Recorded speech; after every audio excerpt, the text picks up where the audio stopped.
నమస్కారం ప్రజలారా. మీరు వీడియోస్ చూసే ముందుగానే మీరేమంటారంటే కండువాయటపోయింది చీమరాజన్న అని మీరు అనొచ్చు. సరే, మనం అధికారం కోల్పోయిన తర్వాత దాన్ని కూడా ఉతికి చాలా రోజులైందని ఉతికేదానికి మనం ఏదో ఆర్థికంగా అంతంత మాత్రమే ఉన్నాం. ఆర్థికంగా మనం కూడా మన జగనన్న మాదిరి బలపడిగా ఉంటే కొత్తది తెచ్చుకుంటాము. సరే, ఇంక దాని గురించి ఎందుకులే ₹5 సరుపాయి ఇటేసి ఉతకమని చెప్పి పంపించడం జరిగింది.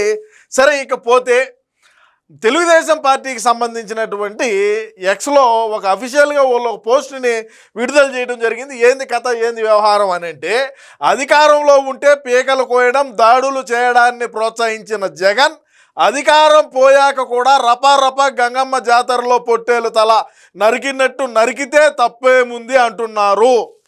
ఎందుకంట ఈయన మన రాజారెడ్డి తాతకాడి నుంచి బరాబర్ అంటానే ఉండారు. ఏ విధంగా మంగంపేటలో రైల్వే కోడూరు నియోజకవర్గానికి సంబంధించి మంగంపేటలో ఉండేటువంటి ఆ మైనింగ్ ప్రస్తావన స్టార్ట్ అయిన దగ్గర నుంచి కూడా రపరప అంటానే ఉన్నాయి. మీకు తెలిసి రపరపనే అక్కడ ఆ నియోజకవర్గంలో మంగంపేటను వీళ్ళు కైవసం చేసుకునేటువంటి క్రమంలో బాంబులతో జీబుల మీద అయితే జీబులు కూడా లేచాయి. కరెంటు పోలు ఎత్తు మీరు సినిమాల్లో చూసుంటారు, మేము రియల్గా చూసుంటాం. అదే మా రాయలసీమ అంటే. సరే, అది వేరే విషయం.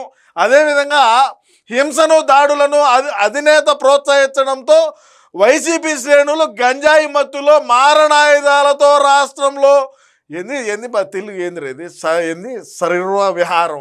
సరే, ఇవన్నీ ఇంత పెద్ద పెద్ద ఒత్తులు చదవాలంటే అంగుంటిగాళ్ళం చదవలేము. అందులోనూ మా జగనన్న దీన్ని చదువు అంటే గరిగరిక కహాని అంటాడు. అదైతే ఒక మాటతో పోతుందని. సరే, వీళ్ళేదో ఒక వీడియోని కూడా ప్లే చేస్తున్నారు. సరే, ఈ వీడియో కథ ఏంది? మనం అధికారంలో ఉన్నప్పుడు ఏనాడైనా సరే అప్పటి ప్రతిపక్షంలో ఉండేటువంటి జనసేన తెలుగుదేశం పార్టీ నాయకుల్ని కార్యకర్తల్ని ఏ విధంగా కేసులు కానీ ప్రత్యక్షంగానైనా పరోక్షంగానైనా వాళ్ళ మీద ఏ విధంగా దాడులు చేసినాం. జై జగన్ అని అనుకుంటే కోస్తామన్నారు. సరే, ఆయన తెలుగుదేశం పార్టీకి వీరాభిమాని, చంద్రబాబు నాయుడుకు నాయకత్వానికి వీరాభిమాని. ఆయన అల్లా కొయిటివే, ఇంక శనాన్ని కొయిటివే, ఎవడినైనా కొయిటివే, కోసేదే పని. 2039లో మేము అధికారంలోకి వచ్చితే ఇంకెన్ని వచ్చాయి ఏందో మీరు అర్థం చేసుకోండి. నిన్నలా మొన్న మన అన్న పుట్టినరోజు నాడు ఏ విధంగా రాష్ట్రంలో ఏ విధంగా రపరప నినాదాలు వచ్చినాయో ఆలోచన చేయండి. సరే, అందులో భాగంగా వీడియో కూడా చూద్దాం. మనం ఉండండి. ఏమిరా దీనికి ఏమైనా రీఛార్జ్ చేయలేదా? ఎట్టా ఇది ఇంకా ప్లే కాలేదా? దేశంలో ఎన్నో రాజకీయ పార్టీలు పుట్టాయి, కానీ రాజకీయ శత్రువుల్ని కొట్టమని చంపమని ఉత్సాహపరిచే పార్టీ మీరు ఈడ ముందు మీకు తెలుసో తెలీదో రాజకీయ పార్టీ ఏమి మా అన్న పెట్టింది కాదు, శివన్న పెట్టినటువంటి పార్టీని మేము లాక్కున్నాం. అది తెలుసుకోవాలి ఈ వీడియో చేసినటువంటి వాళ్ళు ఎవరో. మరి మా జగనన్నేమి ఇది వైఎస్ఆర్సీపీ కాంగ్రెస్ పార్టీ నేను స్థాపించినాను, రాజన్న బిడ్డ కానీ పెట్టలా, వేరే వాళ్ళ దగ్గర నుంచి లాక్కున్నటువంటి పార్టీ మా పార్టీ. అది ఆయన బయటికి కూడా ఉన్నది. కావాలంటే మీకు ప్లే చేయమంటే ఇంకొక వీడియోలో కూడా ప్లే చేస్తా చెప్పుగా. ఒకే ఒక్క పార్టీ, అది వైసీపీ. ఎలక్షన్ ప్రచార సభలో ప్రత్యర్థి నాయకుల బొమ్మల్ని పెట్టి వాటిని కొట్టించి తృప్తిపడిన నాయకుడు జగన్ తప్ప మరొకడు లేడేమో. అంటే ఇప్పుడు మీరు ఈడ బాగా ప్రత్యర్థి పార్టీ నాయకుల్ని బూతులు తిట్టమని చెప్పే వ్యక్తి జగన్ తప్ప మరొకడు లేడేమో. జగన్ తప్ప మరొకళ్ళు లేడేమో అంటే ఇప్పుడు చంద్రబాబు నాయుడు గారిని పవన్ కళ్యాణ్ గారిని డైరెక్ట్గా పోయి వాళ్ళని చూడాలని చెప్పి పోవాలన్నా కూడా మాకు ఇక్కడ పడుతుంది. మరి ఇంక అటువంటిది మేము డైరెక్ట్గా పోయి ఏం చేసేది? వాళ్ళను సిద్ధం సభల్లో చంద్రబాబు నాయుడు గారిది పవన్ కళ్యాణ్ గారిది ఫోటోలు పెట్టి అంటే మా అన్నకు ఆనందం. అంటే ఇప్పుడు మీరు గతంలో ఎన్నోసార్లు చూసి ఉండొచ్చు, ఎంతోమంది మా వైసీపీ పార్టీకి సంబంధించినటువంటి మాజీ శాసనసభ్యులు మాజీ మంత్రులు మాట్లాడినటువంటి భాష. అంటే ఇదేం వాళ్ళ మీద ఏదైనా వాళ్ళకు వ్యక్తిగత వైరువు కాదు, వాళ్ళ కుటుంబంలో ఉండేటువంటి వ్యవహారాల్లో వీళ్ళకు వాళ్ళకేం బంధుత్వాలు లేవు. కేవలం మా జగనన్న ఆనందం కోసమే, జగనన్న కళ్ళల్లో ఆనందం చూడాలని మాట్లాడినటువంటి భాష తప్ప వేరేది కాదు. జోగి రమేష్ చంద్రబాబు నాయుడు గారి ఇంటి మీదకి దొమ్మికి ఎందుకు పోయినాడు? పేరు నాని, అదేవిధంగా అమ్మన్ రాంబాబు, అదేవిధంగా ఆర్కే రోజా, కొడాలి నాని, వల్లభనేని వంశీ, ఇటువంటి గనులు, ఇటువంటి వాళ్ళందరూ కూడా మా అన్నను సంతోష పెట్టాలని మాట్లాడినటువంటి మాటలే. తద్వారా వచ్చినటువంటి ఫలితాలు ఏందనేది మనం చూస్తూ ఉన్నాం. అంటే గతంలో మనం 30 సంవత్సరాల అధికారంలో ఉంటాం, మనం 3 రాజధానులు కడుతున్నాం, మనం ఎప్పుడూ తిన్నటువంటి చేపల్ని మనం తెచ్చి అమ్ముతున్నాం, ఎప్పుడూ కూడా రొయ్యలు తిన్నటువంటి ప్రాంతాలకు మనం రొయ్యల్ని పంపిస్తున్నాం, చికెన్ మాటలు మటన్ మాటలు తెచ్చినాం, అదేవిధంగా ఊరగాయ పచ్చళ్ళు, అదేవిధంగా బొబ్బట్లు వడియాలు వేసుకునేటువంటి పరిశ్రమలు తీసుకొచ్చినాం. ఇటువంటివన్నీ మనం చేస్తూ ఉంటే 30 సంవత్సరాలు మనం అధికారంలో ఉండకుండా ఇంకా వేరే వాడు ఎవడొచ్చాడు అని ఆలోచన చేసినటువంటి మాట వాస్తవం అధ్యక్ష. కానీ రాష్ట్రంలో ఉండేటువంటి ప్రజానికం ఏ విధంగా నెలలాగా ఇచ్చారో అందరూ కూడా చూశారు. చెప్పు, జోగి రమేష్ కాడికి వచ్చింది, చెప్పండి.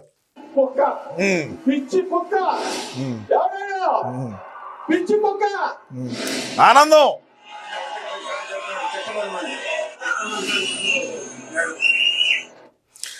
ఎవరు ఆయన పేరు? ఏం పేరు? అల్లతీసి ఏం పేరు ఆయన పేరు? తిమ్మారెడ్డి, తిమ్మారెడ్డి, ముసలాయన. ఆయన వయసు ఎంత, ఆయనకి ఏజ్ ఎంత? ఆయన రోజా కాడికి పోయి చెప్తున్నాడు, చంద్రబాబు నాయుడిని తిట్టమంటున్నాడు, తిట్టు, నీకు మంత్రి కొట్టు అని. ఏమి చంద్రబాబు నాయుడిని తిట్టింది, నగిరిలో గెలిచింది, మంత్రి అయింది, అవినీతి అమ్మామొగుడిగా మార్చింది నగిరి నియోజకవర్గాన్ని. ఎందుకంటే ఇంకేం అటు మళ్తే ఇంకా చెన్నై, తిరువల్లూరు, ఈమె చెన్నైకి కోళ్ళు. సరే ఏదో అని మాట్లాడుకున్నారు, మందలు చేసుకున్నారు. ఇసుక, మైనింగు, గ్రావెలు ఎట్ట కావాలంటే అట్ట ఆర్కే రోజా చారిటబుల్ ట్రస్ట్ అని పెట్టి కోట్ల రూపాయలు లెక్కైతే సంపాదించింది. కానీ ఆ రోజు తిట్టమన్నటువంటి పెద్ద ఆయనే కనుమరుగైపోయినాడు. తిట్టినావేమో బాగుంది, ఆయనకేం పదవి ఇచ్చింట్లే కదా, ఏమీ లే, తిట్టు అన్నాడు. తిట్టింది బాగున్నది, తిట్టమన్న వాడు ఏది లేకుండా ఛార్జీలకి ఇబ్బంది పడేటువంటి పరిస్థితి. చూద్దాం. రాజశేఖర్ రెడ్డితో ఉన్న కొందరు సీనియర్లు ఈ ఉన్మాదాన్ని తట్టుకోలేక జగన్ ని వదిలిపెడితే తన ఉన్మాదాన్ని ఒప్పుకోలేని మరికొందరు సీనియర్ నాయకుల్ని పార్టీ నుండి సాగనంపాడు. ఇలా వైసీపీ నుండి నాయకులు పోయి నాటుసారా తాగి కూనీలు చేసే గంజాయి బ్యాచ్ మాత్రం వైసీపీ పాలించిన సమయంలో టీడీపీ వాళ్ళ గొంతులు తెగాయి. ఓడిపోయాక వారి చేతుల్లో ఇప్పుడు మేకల గొంతులు తెగుతున్నాయి. అంటే ఈడ మీరు బాగా అర్థం చేసుకోండి. చిన్నాయన తలైనా, మేక పొట్టేళ్ళైనా, పొట్టేళ్ళ తలకాయ అయినా ఏమి తేడా ఉండదు, రెండింటికి వచ్చేది అదే ఎరుపు రంగు రక్తమే. అంటే ఈడ రాష్ట్రంలో ఉండేటువంటి ప్రజానికం అందరూ ఆలోచన చేస్తారు. ఎందుకని ఏదైనా సరే ఊర్లలో గ్రామ దేవతకు శాంతిపరచాలంటే ఇటువంటి వేటలు, ఇటువంటి బలులు ఇస్తూ ఉంటారు. మా అన్న ఇంకా ఎక్కువ అనమాట. అంటే బలి ఎక్కువ కోరుకునేటువంటి వ్యక్తి. సంతోషంగా ఉండాలంటే అమ్మవారికి ఆహుతి ఇవ్వాల. అట్టగా మా అన్నకు ఇట్లా పడుతున్నారు. మరి ఇది ఎక్కడా సంస్కృతో లేకుండా ఉంటే మన జగనన్న ఏమైనా సరే ఒరే ఇటువంటి హింసాత్మక ఏమంటారు దాన్ని, మనకు తెలియకపోయినా హింసాత్మకమైన చర్యలా? సరే ఏదో ఒకట్లే, అవన్నీ అటాటివన్నీ చేయొద్దు, అటాటివన్నీ చేర్చే మనకి ఇబ్బంది, మనం రాబోయే రోజుల్లో మనం ప్రధానమంత్రి కావాలా అనుకోనున్నాము అని చెప్పి ఏమన్నా మా ఓడు చెప్తాడంటే మా ఓడు చెప్పడు. ఎందుకంటే మనకు కావాల్సిందే అటువంటి పనులు. అటువంటి బ్యాచ్ని ప్రేరేపిస్తా ఉన్నాడు. రాబోయే రోజుల్లో మరి జీవితంలో ఎటువంటి ఇబ్బందులు ఎదుర్కొన్నాము, ఎటువంటి పనులు చేసాం, రకరకాలైనటువంటి దొంగ షెల్ కంపెనీలు పెట్టి లక్షల కోట్ల రూపాయలు లూటీ చేసి 16 నెలల పాటు జైల్లో చెప్పకూడదు తిన్న తర్వాత కూడా మనం ఒక అవకాశం అంటే మనం గెలిపించి ఈరోజు రాష్ట్రాన్ని ఎంత దూరం పంపించున్నాం అనేది కూడా మీ అభిప్రాయాన్ని కామెంట్లో తెలియజేయండి. కొట్టి కత్తులు పట్టి తీరంగం వేస్తున్నారు. మొక్కదమైన పండుగల్లో ఉన్మాదం నింపుతున్నారు.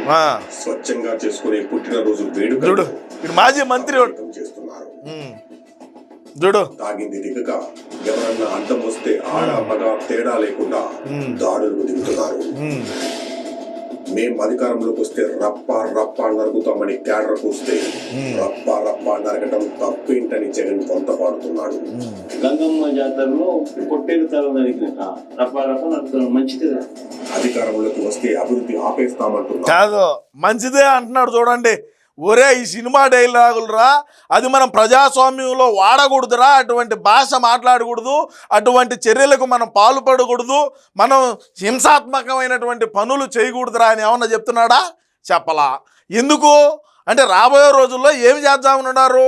సరే మనం అధికారంలో ఉంటే మనం చేసినటువంటి గొప్ప పనుల్ని మేము అధికారంలో ఉన్నప్పుడు ఇటువంటి పనులు మేము చేసినాం, మేము చేయగలిగినాం, కూటమి ప్రభుత్వం ఎందుకు చేయలేదని మీరు మాట్లాడవచ్చు. అంటే నేను మాట్లాడేది రోజు అదే. మా అన్నకు కూడా చెప్తున్నా నేను. మా అన్నకు కానీ, మాజీ మంత్రులకు కానీ, మాజీ శాసనసభ్యులకు కానీ చెప్పేటువంటి నేనైతే ప్రతిరోజు చెప్తానే ఉండా. మీరు ఇటువంటి మాటలకు మేము రపా కోస్తాం.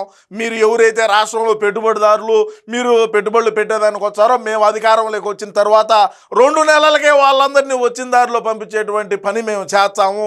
మా ఇష్టానుసారంగా జరుగుతుంది. ఇదంటే మనం ప్రజాస్వామ్యంలో ఉన్నాము. ఇటువంటి చర్యలు పాల్పడితే కఠినంగా శిక్షలు కూడా ఉంటాయి. దీన్ని ఎవరు కూడా ఉపేక్షించేటువంటి పని కూడా లేదని చెప్పి కూడా నేను ఈ సందర్భంగా తెలియజేసుకుంటూ, సరే ఏది ఏమైనప్పటికీ కూడా మా ఓడు మాట్లాడేటువంటి మాటలు ఎట్నే ఉంటాయి. అవన్నీ పక్కన పెడితే మనం అన్నను ప్రధానమంత్రిని చేసేదాకా మన ఈ పోరాటం ఆగదని చెప్పి కూడా మరొకసారి నేను తెలియజేసుకుంటూ, మా పార్టీలో ఉండేటువంటి వ్యక్తులు ఇటువంటి అన్న ఏదో కళ్ళల్లో ఆనందం చూడాలని చెప్పి మనం ఇష్టానుసారంగా పెట్టలేకపోతే రేపు రాబోయే రోజుల్లో మనమే బాధపడాల్సి వస్తుంది అని కూడా ఈ సందర్భంగా నేను తెలియజేసుకుంటూ నమస్కారం.